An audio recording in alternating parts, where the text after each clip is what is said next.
வணக்கம். உலகம் அறிந்த பல நபர்களை பற்றி அறியாத சில ஒரு 13 தகவல்களை மட்டும் நம்ம இந்த காணொளியில பார்க்க போறோம்.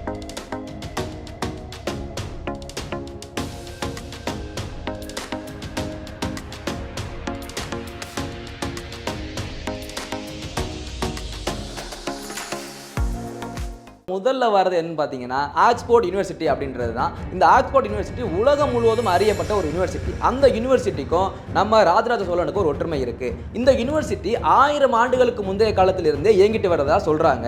அப்படி பார்க்கும்போது நம்ம ராஜராஜ சோழனும் 1000 ஆண்டுகளுக்கு முன்னரே அவர் வாழ்ந்திருக்காரு அப்படின்ற ரெக்கார்டு இருக்கு. அப்படி பார்க்கும்போது இந்த யூனிவர்சிட்டின்றது அவருடைய காலத்திலிருந்தே இருக்குது அப்படின்றது யாரும் அறியாத ஒரு தகவல் தான். இரண்டாவது எதை பார்க்க போறோம்னா ஃபிடல் காஸ்ட்ரோ. அவர் நேம சொன்னால் நமக்கு ஞாபகம் வர்றது கியூபா நாட்டின் அதிபர் அப்படின்றது நம்ம எல்லாருக்குமே தெரியும். அதை தாண்டி அந்த அதிபர் பதவின்றது ஒரு பொன் மெத்தை அல்ல, அது ஒரு முள் கிரீடம் அப்படின்றது அவருக்கு மட்டும்தான் தெரிஞ்சிருக்கும் போல. கிட்டத்தட்ட இந்த உலக அளவுல அவரை கொலை செய்ய மட்டும் 600 முறை முயற்சி செய்துள்ளனர். இது ஒரு மிகப்பெரிய ஒரு ரெக்கார்டாவே பார்க்கப்படுது.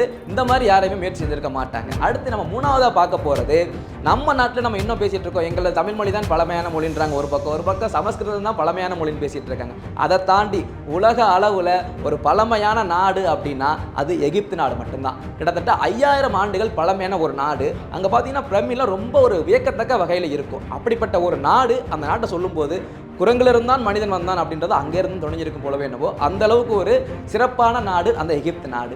இதுவும் யாரும் அறிஞ்சாத ஒரு தகவல்ல ஒன்று. நான்காவது நம்ம பார்க்க போறது அலெக்சாண்டர் அப்படின்னா நமக்கு சொல்லப்படுற தகவல், நம்ம தெரிஞ்ச தகவல் என்னன்னா, அவர் இறந்த பின் அவருடைய இந்த சவத்தை தூக்கிட்டு போகும்போது அவருடைய 2 கைகளும் வெளியில் நீட்டப்பட்டு மக்கள் பார்க்கும்படியாக தான் கொண்டு போனாங்க. அதுக்கு ரீசன் என்ன சொன்னாங்கன்னா, இந்த உலகத்தையே கட்டியாண்ட அலெக்சாண்டர் இறந்து இந்த நாட்டு இந்த உலகத்தை விட்டு செல்லும் பொழுது எதுவுமே கொண்டு செல்லாமல் போகிறார் அப்படின்றதான் ஒரு அர்த்தமாக சொன்னாங்க. ஆனால் அதை தாண்டி அவர் உயிருடன் இருக்கும் போதே புதைக்கப்பட்டாரா அல்லது இறந்த பின் தான் புதைக்கப்பட்டாரா அப்படின்றது இன்னும் ஒரு மர்மமிலகா தேசமாக தான் அந்த நாட்டில் பேசப்பட்டு வருது.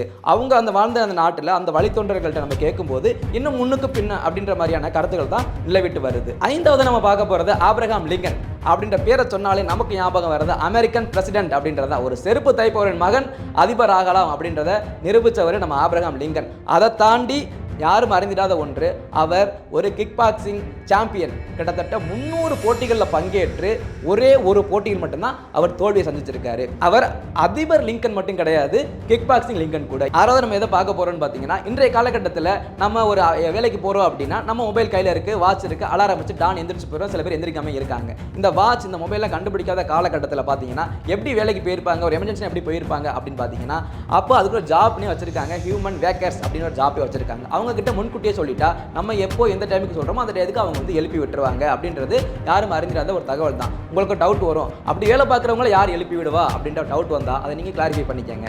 ஏழாவது நம்ம எதை பார்க்க போறோம்னு பார்த்தீங்கன்னா, ஆல்பர்ட் ஐன்ஸ்டீன் அப்படின்னாலே நம்ம 3rd சேனலில் படிச்ச அவர் ஒரு சயின்டிஸ்ட் அப்படின்றது நம்ம எல்லாருக்குமே தெரிஞ்ச ஒன்று தான். அதை தாண்டி யாரும் அறிந்திடாத ஒன்று, அவர் இஸ்ரேல் நாடு முதல் உருவாக்கப்பட்ட பொழுது பிரசிடென்ட் வாய்ப்பு அவருக்கு தான் ஃபர்ஸ்ட் வந்திருக்கு. ஆனால் அதை அவர் மறுத்து நான் ஒரு சயின்டிஸ்டாக தான் ஆவேன் அப்படின்ற மாதிரி ஒரு கொள்கை கோட்பாட்டை வகுத்து அவர் தனி ட்ராக்ல போயிட்டாரு. எட்டாவது எதை பார்க்க போறோம்னா, 700 ஆண்டுகளுக்கு முன் போப்புன்ற ஒரு நாட்டில் வாழ்ந்து வந்திருக்காரு. அவருக்கு இந்த கருப்பு பூனைகள் அப்படின்றாலே சுத்தமா பிடிக்காது. என்னடா பண்ணலாம் அப்படின்னு யோசிச்சுட்டு இருக்கும்போது அவருடைய 6ஆம் அறிவுல பொறி தட்டுப்பட்டு இந்த நாட்டில் இருக்க மக்கள்கிட்டலாம் சொல்லி இந்த கருப்புனைகள் எல்லாத்தையும் கொண்டுருங்க, உங்களுக்கு நான் வெகுமதி தரேன் அப்படின்ற மாதிரி அறிவிப்பை வெளியிட்டாரு.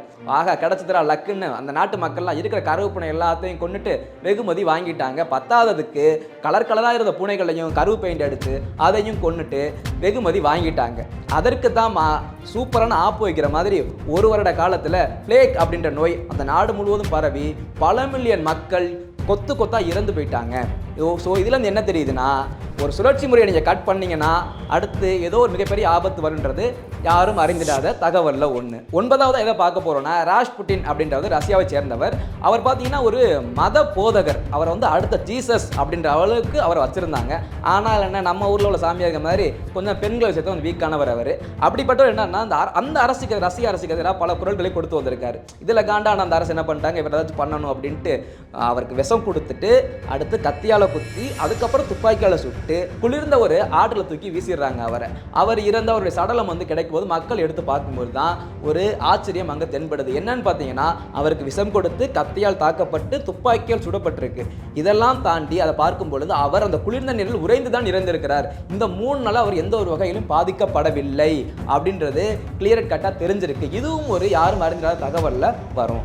10வதா எதை பார்க்க போறோம்னா ஹெராயின் அப்படின்றது நம்ம எல்லாருக்குமே தெரியும். படங்கள்ல வெள்ளை வெள்ளையா வச்சிருப்பாங்க, ஒரு போதை பொருள் அப்படின்றது தெரியும். ஆக்சுவலா அது பல நூறு ஆண்டுகளுக்கு முன் அது ஒரு மெடிசினா பயன்படுத்தப்பட்டிருக்கு. சிறுவர்கள் இருந்து பெரியவர்கள் வரைக்கும் பயன்படுத்தி தான் இருந்திருக்காங்க. அதில் அதிக அளவு போதைத்தன்மை கொண்டது அப்படின்னு தெரிய வந்ததுக்கு அப்புறம் தான் அதை தடை பண்ணியிருக்காங்க. ஒரு மெடிசினை ஒரு போதை பொருளா மாற்றி வச்சிருக்காங்க நம்ம பசங்க. இதுவும் அறிந்திராத தகவல்ல வரும். 11வது நம்ம என்ன பார்க்க போறோம்னா அடால்ஃப் ஹிட்லர், முசோலினி இவங்க 2 பேருமே உலகம் அறிந்தவர்கள் தான். முக்கியமா அவங்க 2 பேருமே ஒரு சர்வாதிகாரியாக அறியப்பட்டவர்கள். அந்த 2 பேருக்கும் பார்த்தீங்கன்னா நோபல் பரிசுன்றது பரிந்துரைக்கப்பட்டது. பரிந்துரைக்கப்பட்டது கூட தவறு இல்லை. எதற்காக பரிந்துரைக்கப்பட்டார்கள் அப்படின்றதான் யாரும் அறிந்திராத ஒரு தகவல். உலக அமைதிக்கான நோபல் பரிசு அப்படின்றதுல அவங்க 2 பேரும் பரிந்துரைக்கப்பட்டுள்ளனர். ஆனால் அது என்னாச்சுன்னா ஒரு நல்லவர்கள் அங்கே ஜட்ஜாக இருந்தனால அதை ரிஜெக்ட் பண்ணிட்டாங்க.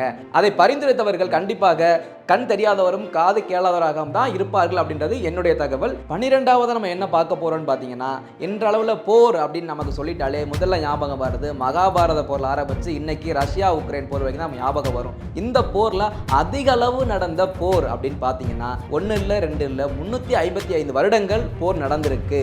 அதுதான் இருக்கலே ஹையஸ்ட். உங்களுக்கு டவுட் வரலாம் 355ன்னு சொல்றீங்க, ஒரு 3 தலைமுறையாக இங்கே செத்து போச்சு அப்படின்னு அந்த டவுட் எனக்கும் வந்துச்சு. நம்ம அந்த காலத்தில் தான் அவங்ககிட்ட தான் போய் கேட்கணும். அடுத்து லோவஸ்ட்னு பார்த்தீங்கன்னா கிட்டத்தட்ட 35 நிமிடங்கள், அதாவது முதல் நிமிடத்தில் போர் தொடங்கி 35வது நிமிடம் போர் முடிந்து விட்டது. மிகவும் குறுகிய காலத்தில் நடந்த போர் இந்த போராக தான் இருக்க முடியும். இதுவும் யாரும் அறிந்திராத தகவல்ல ஒன்று. அடுத்து 13வது நம்ம பார்க்க போகிறது அமெரிக்கா நாடு அப்படின்றது நம்ம அறிந்த ஒரு சூப்பரான நாடு. கிட்டத்தட்ட ஒரு 200 ஆண்டுகளுக்கு முன் அங்கே என்ன பண்ணியிருக்காங்கன்னா நம்முடைய மக்கள் இனி குடிக்கவே கூடாது அப்படின்னு ஒரு தார்மீக சிந்தனையோட அந்த குடிப்பழக்கம் அந்த மதுவையை தடை பண்ணிட்டாங்க அந்த நாட்டில். என்னடா பண்ணுறேன்னு தெரியாது அந்த மக்கள் பிளாக்ல வாங்கி நம்ம ஆளுங்க மதுவை குடிக்க ஆரம்பிச்சிட்டாங்க. இதனால அதிருப்தியான அந்த அரசு என்ன பண்ணிட்டாங்க, எப்படியாச்சும் கட்டுப்படுத்தணும் அப்படின்றதுக்காக அங்கே உள்ள அந்த மதுபானங்கள்லாம் விஷத்தை கலந்து கொடுத்துருக்காங்க. எனக்கு நம்ம மக்கள் செத்தாலும் பரவாயில்ல, இந்த குடியை மட்டும் ஒழிக்கணும் அப்படின்னு ரொம்ப கான்ஃபிடண்ட்டாக இருந்திருக்காங்க. அப்படி பண்ணியுமே அந்த குடியை அங்கே ஒழிக்க முடியலைன்னு தான் நினைக்கிறேன். இன்றளவிலும் குடி அப்படின்னாலே முதல் இடத்துல இருக்கிறது அமெரிக்கா நாடு தான். அந்த அட்டம்ப்டை நம்ம நாட்டில் பண்ணால் என்ன ஆகுன்றதை நீங்களே யோசிச்சு பார்த்துக்கோங்க. இதுவும் யாரும் அறிந்திராத தகவல்ல ஒன்று. இப்போ வரைக்கும் பல தகவல்கள் நம்ம பார்த்துருக்கோம். இதே மாதிரி என்ன டாபிக் எடுத்து பேசலான்றதை நீங்கள் எங்கள் கமெண்ட் பாக்ஸில் டைப் பண்ணுங்கள். அதை நெக்ஸ்ட் டாப்பிக்கில் நம்ம பேசுவோம். இதே போல் பல சுவாரஸ்யமான தகவல்களை நம்ம தொடர்ந்து பேசலாம். உங்களிடமிருந்து விடைபெறுவது உங்கள் அரவிந்த்.